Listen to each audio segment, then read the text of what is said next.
चल सकता है। बगैर जमीन जायदाद के जीवन चल सकता है। बिना डिग्रियों के भी जीवन चल सकता है। बिना उपलब्धियों के भी जीवन चल सकता है। बस आपसे जो मैं कह रहा हूं कि एक जीवन के लिए बहुत जरूरी चीज है, वह है आहार, वह है भोजन। कितनी भी बड़ी 80 लाख की कार में कोई घूमता हो, कितनी भी सुरक्षा उसके साथ लगी हो, कितने भी हीरे मोती के आभूषण पहनता हो, कितने भी कीमती वस्त्र धारण करता हो, अरे चाहे ग्रस्त हो या सन्यासी हो, अमीर हो या गरीब हो, रिलायंस बंधु हो, टाटा बिरला हो, एक बात याद रखना, इन सब के पास गाड़ी, मोटर, कार, बंगला तो महंगा हो सकता है। इन सब के पास अपार दौलत का ढेर हो सकता है, लेकिन एक गरीब हो या अमीर हो, एक बात स्मरण में रखिए, खाना तो गेहूं पड़ता है, आटे की रोटी पड़ती है और पीना पानी ही पड़ता है। खाएगा तो वही 50-60 रुपए किलो का आटे का रेट क्या है भाई? 20 रुपए किलो, 30 रुपए किलो। भाई मेरे तो कुछ लफड़ा ही नहीं है। नहीं तो तुम बोलो आटे दाल का भाव नहीं मालूम, मुझे काहे का भाव मालूम? 20 रुपए 30 रुपए किलो का आटा ही खाएगा। अमीर के घर में भी इतना ही रुपए किलो का आटा मिलेगा, ज्यादा से ज्यादा 40 रुपए किलो का मिलेगा। इससे ज्यादा महंगा आटा तो किसी के घर में ना हो। जब प्यास लगेगी तो आदमी पानी पिएगा, भूख लगेगी तो आदमी रोटी खाएगा। एक बात स्मरण में रखना, कितने भी शरबतों के गिलास भरे रहें, लेकिन जब प्यास लगती है तो हमारी निगाहें मीठे मीठे शरबत पे नहीं जाती, हमारी निगाहें जूस पर नहीं जाती, हमारी निगाहें तो पानी पर जाती हैं। क्योंकि नियम है कि प्यास पानी से बुझती है और भूख रोटी से मिटती है। कितना भी बाहर खा लेना, होटलों में खा लेना, कहीं भी भोजन कर लेना, लेकिन जो संतुष्टि घर के भोजन में मिला करती है वो दुनिया में कहीं भी प्राप्त नहीं हुआ करती है। माँ के हाथ की बनी हुई 2 रोटी और चटनी बड़ी स्वादिष्ट हुआ करती है, बड़ी पौष्टिक हुआ करती है। तो कितना भी बड़ा आदमी हो, खाएगा आटा, पिएगा पानी, इसके अलावा और कुछ जीवन के आधार नहीं हो सकते हैं। मानिए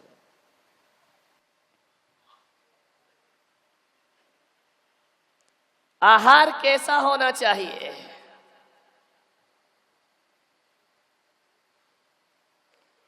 आयुर्वेद कहता है कि भोजन करने के 1 घंटे बाद तक पानी नहीं पीना चाहिए। हमारा तो गड़बड़ हो जाएगा सब, वो नियम पाल लेंगे, हमें तो 1 घंटे में ही सब निपटाना है। कहा है कि भोजन के 1 घंटे बाद तक पानी मत पियो यदि स्वस्थ रहना है। पूछा गया कि 1 घंटे तक पानी क्यों ना पिए, कैसे चलेगा? बोले इसलिए पानी ना पिए क्योंकि पेट में जहां भोजन की पाचन क्रिया होती है उसे जठर कहते हैं, और उस जठर में एक अग्नि जलती है जिसे जठराग्नि कहते हैं। भोजन जब बनता है रसोई में तब भी आग में पकता है, लेकिन वो अभी पूरा पका नहीं है। हकीकत में तो भोजन आग में पकने के बाद पेट के भीतर जो जठराग्नि है वहां जाकर के भोजन का फिर से पाचन होता है, फिर से उस भोजन को उस अग्नि में पचाया जाता है। और जो लोग भोजन के बाद पानी पी लेते हैं तुरंत, तो कहते हैं पानी और आग का बैर हुआ करता है, आग को पानी बुझा दिया करता है। यदि पानी को आप पी लेंगे तो वह जठराग्नि को शांत कर देगा, और जठराग्नि यदि ठंडी पड़ गई तो भोजन पड़ा पड़ा सड़ता रहेगा, वह पाचन क्रिया नहीं हो पाएगी। इसलिए जिन लोगों को निरोग रहना है, ऐसा आयुर्वेद शास्त्र में देख रहा था, उसमें लिखा कि पानी कभी भी भोजन के तुरंत बाद नहीं पीना चाहिए। यदि आपको स्वस्थ रहना है, यदि आप इस प्रक्रिया से चलेंगे तो शायद आपको डॉक्टर के पास जाने की जरूरत ना पड़ेगी। दूसरा नियम उसने बताया, बड़ा मजा आ रहा था मुझे पढ़ने में, कि पानी 1 घंटे बाद जब आप पिए तो ठंडा पानी नहीं पिए। ठंडे से मतलब उबलता हुआ नहीं, गर्म किया हुआ ठंडा पानी पिए। कहने का मतलब कच्चा पानी ना पिए। अब आप बोलिए, भगवान महावीर भी अपने साधकों के लिए कहकर गए कि कच्चे पानी का जीवन में उपयोग नहीं करना चाहिए। पानी छान करके और उबाल करके फिर ठंडा हो जाए, फिर उस पानी को आप पीजिए, आपको कभी बीमारी नहीं आएगी। तीसरा नियम बताया कि पानी जब भी पिए तो ऐसा गट गट करके ना पिए। पानी जब भी पिए तो चाय की चुस्कियों की तरह पिए, थोड़ा थोड़ा पानी पिए। इकट्ठा जो पानी पीते हैं उनके बीमारियों का जन्म हो जाया करता है। यह तो हुई एक भोजन की प्रक्रिया कि हमें कैसा भोजन करना चाहिए। चुस्की में पानी इसलिए पियो, और सबसे पहले उठते ही साथ आदमी को पानी पीना चाहिए, क्योंकि जो मुख की लार होती है वह क्षार होती है और पेट में अम्ल बना करता है। इसलिए जब पानी में लार मिलकर के जाती है तो वह अम्ल को शांत करती है और पेट को बहुत अच्छा रखती है। ये नियम जो बतलाए गए, मान्यवर, मैं तो पालन कर नहीं पाऊंगा, क्योंकि मेरी तो आहार की प्रक्रिया ही ऐसी है कि मुझे तो सब कुछ उसी समय करना है, 24 घंटे में एक बार। तो ये सारे नियम मैं कह सकता हूँ जो दिन भर भोजन करते हैं उनके लिए आयुर्वेद शास्त्र में लिखा गया है कि इस तरह से भोजन करें। भगवान महावीर ने तो अपने साधुओं को कहा कि 24 घंटे में एक बार ही भोजन करना, उसी समय अन्न, उसी समय भोजन, उसी समय पानी। जो 24 घंटों में एक बार करते हैं उनके आहार पचाने की प्रक्रिया अलग होती है, और जो दिन भर भोजन करते हैं उनके पचाने की प्रक्रिया अलग हुआ करती है। दोनों के सिस्टम अलग है, लेकिन मैं आपसे यही निवेदन करूंगा, भोजन यदि इस क्रम से लिया जाएगा, आपके जीवन में कहा है, आयुर्वेद शास्त्र में कहा है, उसके घर में कभी वैद्य नहीं आते, हकीम नहीं आते, डॉक्टर नहीं आया करते हैं। आप स्वस्थ भोजन करिए, आप शुद्ध भोजन करिए, आप शाकाहारी भोजन करिए। मांसाहार हजार हजार रोगों को जन्म दिया करता है। मान्यवर, भारत की संस्कृति है, भगवान ऋषभदेव ने 2 संस्कृति दी, एक ऋषि की संस्कृति दी और एक कृषि की संस्कृति दी। ऋषि इस देश की आत्मा है और कृषि उसका शरीर है। ऋषि और कृषि के संस्कृति और सभ्यता में रहकर आदमी यदि अपना खान पान नहीं सुधार पाया तो एक बात याद रखना, जिनका खान पान शुद्ध नहीं होता उनका खानदान शुद्ध नहीं होता, और जिनका खान पान शुद्ध होता है उनका खानदान शुद्ध हुआ करता। शुद्धि रखिए भोजन की। क्या खाना, कब खाना, कितना खाना। एक बार खाए सो योगी, 2 बार खाए सो भोगी, 3 बार खाए सो रोगी, और 4 बार खाए तो मृत्यु जरूर होगी। ध्यान रखना, हमेशा ज्यादा खाने वाला मरता है। अस्पतालों में जाकर देखना। एक व्यक्ति ने मुझसे पूछा कि महाराज, आप 24 घंटे में एक बार अन्न जल लेते हैं, आप कैसे इस जीवन को जीते होंगे। मैंने कहा, ध्यान रखना, खाने वालों से ज्यादा अच्छा हमारा जीवन हुआ करता है। और आपने जिंदगी में कभी ये नहीं देखा होगा कि किसी जवान संत की मौत हो गई, रेयर केस होते हैं, कभी जभी कोई दुर्घटना घट जाए, बाकी हर संत अपनी पूरी आयु जिया करता है, वह समय से पहले मृत्यु को प्राप्त नहीं होता है। और वैज्ञानिक कहते हैं एक भी ग्रस्त ऐसा नहीं है इस युग में जो अपनी पूरी जिंदगी जीता हो। हर आदमी अपनी लाई हुई आयु में से कुछ कम ही जीवन जीता है और दुनिया से विदा हो जाया करता है। यदि आप 100 वर्ष की आयु लेकर आए हैं तो साइंस कहता है आप 90 साल ही जी पाएंगे, 95 साल ही जी पाएंगे, आप 100 वर्ष नहीं जिएंगे। 100 वर्ष वही जिएगा जो अपना खान पान और आचार विचार अच्छे रखता है, वह दीर्घायु हुआ करता है। और जिसका खान पान अच्छा नहीं होता वह समय से पहले दुनिया से विदा हो जाया करता है। ध्यान रखिए, खान पान अच्छा रखिए। क्या क्या खाते हैं आप?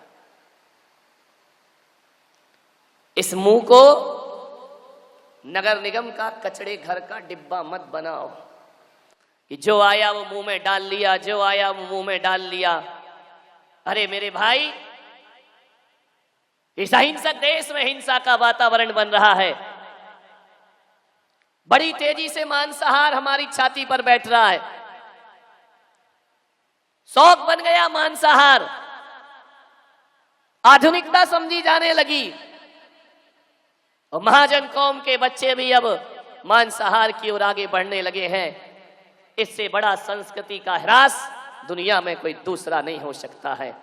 मांसाहार आदमी का आहार नहीं हो सकता है। मांसाहार एक अभिशाप है। मांसाहार एक जीवन के लिए एक बहुत बुरा हिंसक कलंक है जो आदमी अपने जीवन में चंद खुशियों के लिए मांसाहार किया करते हैं। मान्यवर, किसी का जीवन उजाड़ के अपना जीवन जीना और किसी का पेट फाड़ के अपना पेट भरना, ये कहाँ की मानवता हुआ करती है, ये कहाँ की इंसानियत हुआ करती है। हम तो उस देश के लोग जहाँ जियो और जीने दो के नारे दिए जाते हैं, वहां पर हिंसा का तांडव नृत्य हो रहा है। अहिंसा की जयघोष ही नहीं करना है। हम सब अहिंसक समाज को मिलकर हिंसा का जोरदार विरोध भी करना पड़ेगा। हिंसा के खिलाफ एक जंग लड़ना होगी, हिंसा के खिलाफ एक लड़ाई लड़ना होगी।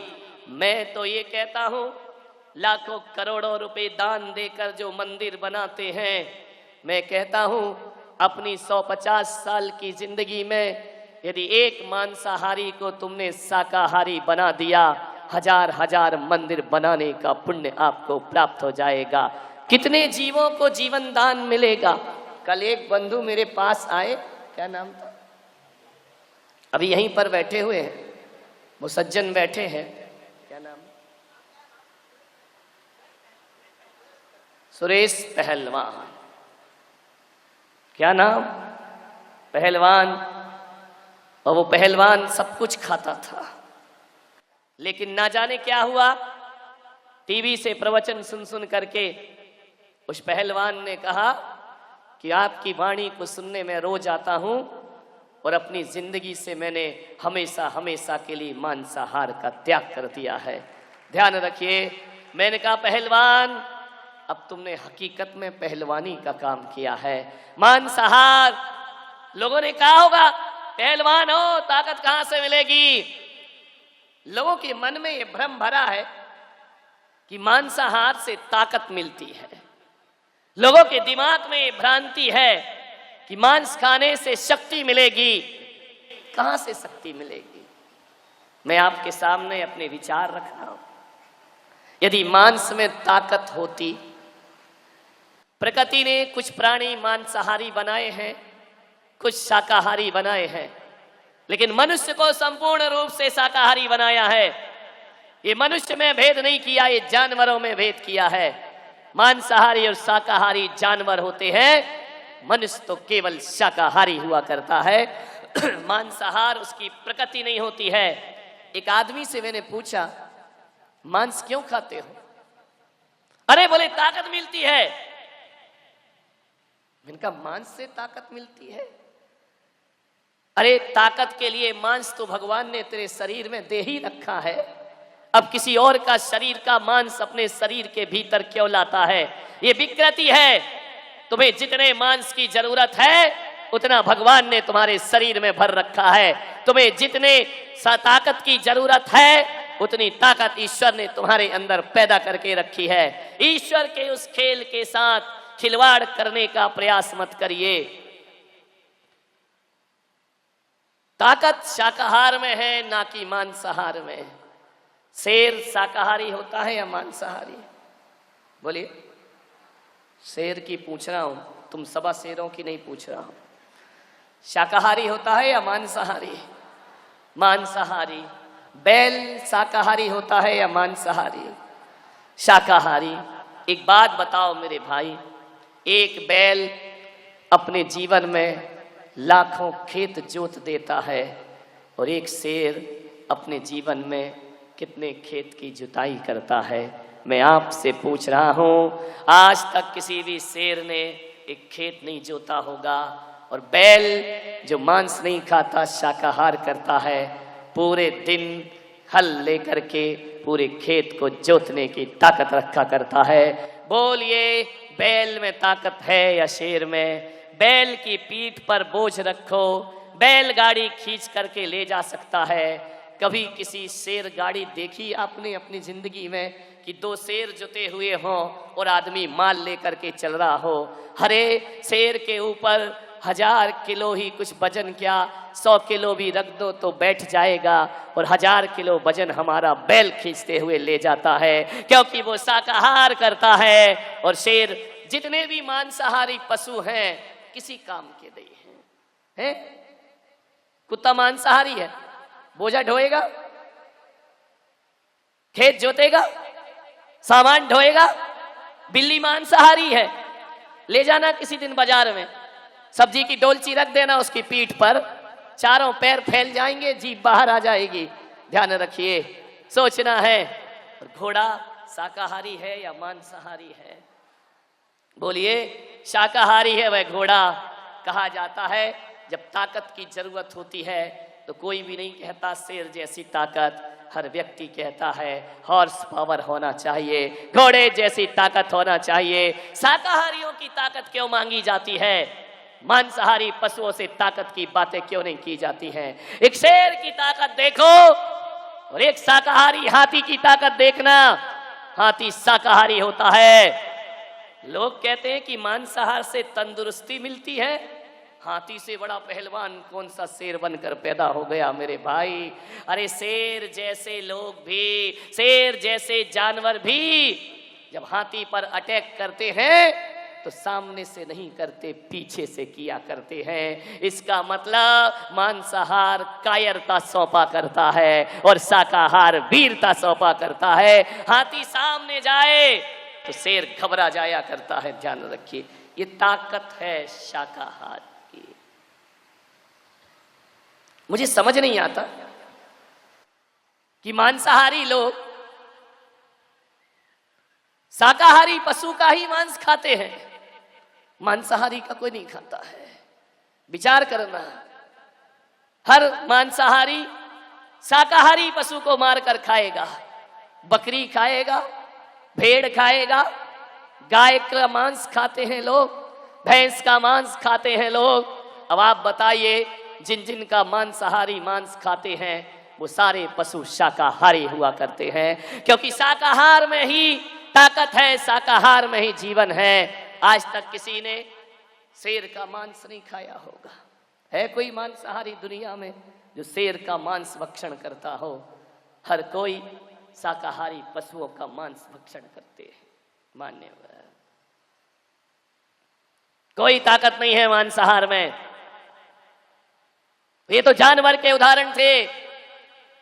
और इंसानों के रूप में यदि देखो तो जैन मुनि को देखना, दिगंबर मुनि को देखना। 24 घंटे में एक बार भोजन और एक बार पानी। बीमार भी हो जाएं तो दवाएं भी उसी समय चलेंगी। 24 घंटे तक कुछ लेते नहीं हैं, मुंह में पानी की बूंद नहीं डालते हैं। मृत्यु का क्षण भी आ जाए तो एक टाइम भोजन की प्रतिज्ञा को कभी भंग नहीं किया करते हैं। अब आप सोचिए, 24 घंटे में एक बार दिगंबर मुनि पानी और अन्न लेता है, और वह भी शुद्ध शाकाहार लेता है। शाकाहार ही नहीं, शुद्ध शाकाहार। जिसकी भोजनशाला में कभी आलू प्याज और लहसुन जैसी चीजें भी नहीं आया करती हैं। अब आप बताइए, किसी मांसाहारी को बुला लाना मेरे सामने और मैं शाकाहारी साधु, और एक मांसाहारी को खड़े कर देना और उससे बोलना कि चल महाराज के साथ, मैं 35 किलोमीटर चलने की ताकत रखता हूं, लेकिन मांसाहारी 5 किलोमीटर में ढेर हो जाएगा, सांस फूल जाएंगी। अरे 10 सीढ़ी चढ़ नहीं पाता और सीना ऐसा चलता है जैसे लोहार की धौंकनी चल रही हो। ये मांसाहार की ताकत है। विचार करिए, 30 किलोमीटर 40 किलोमीटर पैदल चलता है जैन संत शाकाहार के दम पर, और अच्छे अच्छे मांसाहारियों से कहूंगा अपने शरीर का एक रोम खींच कर दिखाना। ये शाकाहारी 4 महीने में बालों को उखाड़ करके फेंक दिया करते हैं। कहां से आती है ये ताकत? उस्तरे का प्रयोग नहीं करते, कैंची का प्रयोग नहीं करते, छुरे का प्रयोग नहीं करते, बाल बड़े होते ही हाथों से उखाड़ के फेंक दिया करते हैं। 24 घंटे में शाकाहार एक बार भी किया जाए तो 23 घंटे हमें ताकत और एनर्जी प्रदान किया करता है।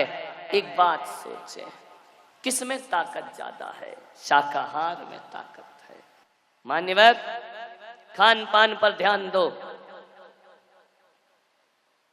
लोग कहते हैं कि शाकाहार में स्वाद होता है, मांसाहार में स्वाद होता है। कोई स्वाद नहीं होता मांसाहार में। एक शाकाहारी सब्जी बनाना, लौकी बनाना, तोरई बनाना, कितना मिर्च मसाला लगेगा, एक एक चम्मच लगेगा। और एक मांस बनाना कितना मिर्च मसाला लगता है। अरे जिसमें 100 लोगों की सब्जी बन जाए, वहाँ अकेले एक मांसाहारी का भोजन बनता है। अकेला उसमें लगता है उतना मिर्च मसाला। आप विचार करिए, मिर्च मसाला मांसाहार में ज्यादा क्यों लगता है? क्योंकि मांस में स्वाद नहीं होता है, स्वाद तो शाकाहार में हुआ करता है। धनिया है, मिर्च है, गरम मसाला है, घी है, ये सब शाकाहारी हुआ करते हैं। और जब तक मांसाहार में शाकाहार ना डाला जाए, उस मांस में कोई स्वाद, इसका मतलब है खाता मांस है लेकिन स्वाद तो शाकाहार का लिया करता है, जायका तो शाकाहार से आता है। कौन कहता है कि मांस स्वादिष्ट होता है? मान्यवर कहते हैं उसका रंग, उसकी सुगंध। मांसाहार में कोई रंग और कोई सुगंध नहीं, सारी सुगंध हमारे शाकाहारी मसालों के माध्यम से आया करती है।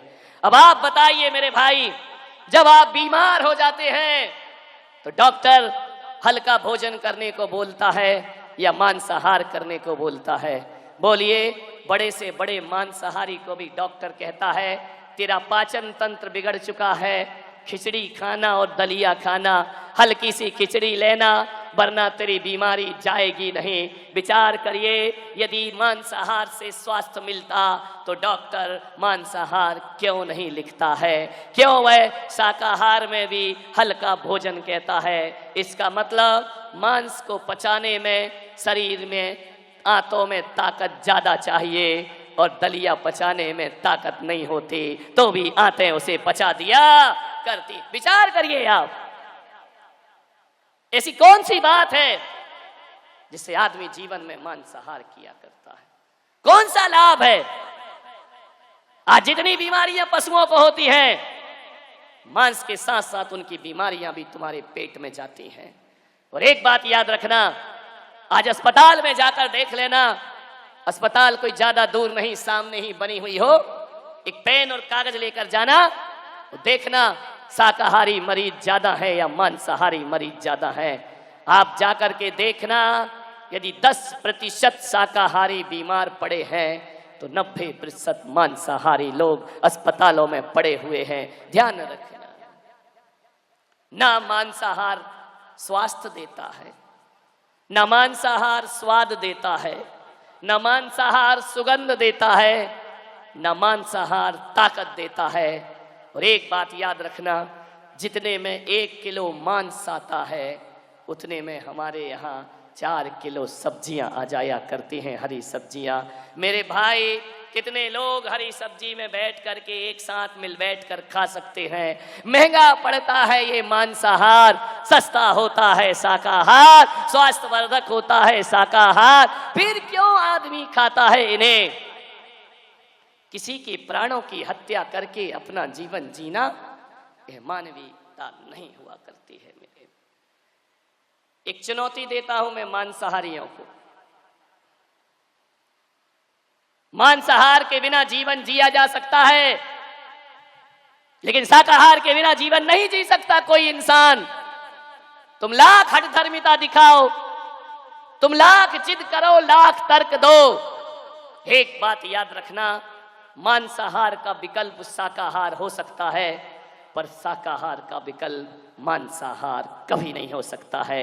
एक आदमी जीवन भर मांस ना खाए तो अकेले शाकाहार पे जिंदा रह सकता है, लेकिन मांसाहारियों से मेरा आग्रह है कि आज संकल्प कर ले कि हम जीवन भर शाकाहार नहीं करेंगे।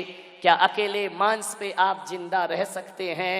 फिर उस मांस में मिर्च मसाले नहीं होना चाहिए, फिर पानी मत पीना, फिर खून पीना, क्योंकि पानी शाकाहार है, खून मांसाहार है। ध्यान रखिए, बड़े से बड़े मांसाहारी भी अकेले मांस पर जीवन नहीं जी सकते हैं, उन्हें शाकाहार तो लेना ही पड़ेगा, लेकिन गारंटी है शाकाहारी बिना मांसाहार किए पूरी जिंदगी को जी करके दिखा देगा। आपसे निवेदन, इसका मतलब प्रकृति हमसे कह रही है कि तुम सब शाकाहारी हो। मांसाहार विकृति है और शाकाहार संस्कृति हुआ करती है। शाकाहार की संस्कृति में जीने का प्रयास करें, आहार का ध्यान रखें, भोजन का ध्यान रखें। बड़ी अजीब बात है, आदमी मंदिर जाता है, भगवान को अगरबत्ती जलाता है सुगंधित, और अपने ओठों पर सिगरेट लगाता है। आदमी भगवान को मेवा मिष्ठान चढ़ाता है और खुद अपने घर में मांस खाता है। इसका मतलब ईश्वर के घर को, यदि मंदिर में भी जो लोग बलि प्रथा में जीते हैं, जो लोग पशुओं की बलि देते हैं, मैंने उनके मंदिरों को भी देखा है, बलि का स्थान अलग होता है। वह भगवान की वेदी के सामने बलि नहीं चढ़ाया करते हैं, उसका स्थान अलग होता है। जहाँ कहीं भी बलि की जाती है, मंदिर और मस्जिदों के भीतर नहीं की जाती, वह बाहर ही की जाती है। वो भी जानते हैं कि यदि मंदिर के अंदर किसी जानवर को मारा जाएगा, मंदिर अपवित्र हो जाएगा। अरे ईंट पत्थर के मंदिर को पवित्र बनाने वालों, इस मन के मंदिर को भी पवित्र बनाया करो, इस देह के मंदिर को भी पवित्र रखा करो। मंदिर के भीतर अपवित्र सामान जाए तो मंदिर अशुद्ध हो जाता है, इस तन के भीतर भी अशुद्ध सामान जाएगा तो बताइए ये तन अशुद्ध क्यों ना होगा?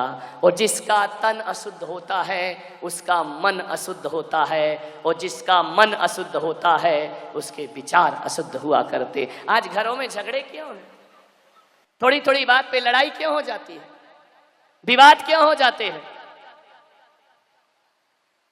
क्यों एक माँ बाप के सामने बच्चा अदब से पेश नहीं आता है? क्यों अपनी पत्नी को एक पति जानवरों की तरह पीटता है? क्यों एक माँ अपने बच्चे को बात बात पर हाथ उठा देती है? क्यों ये इतनी हत्याएं हो रही हैं इस देश में? आए दिन हत्या होती है, बलात्कार होता है, सड़कों पर खुलेआम बलात्कार हो रहे हैं।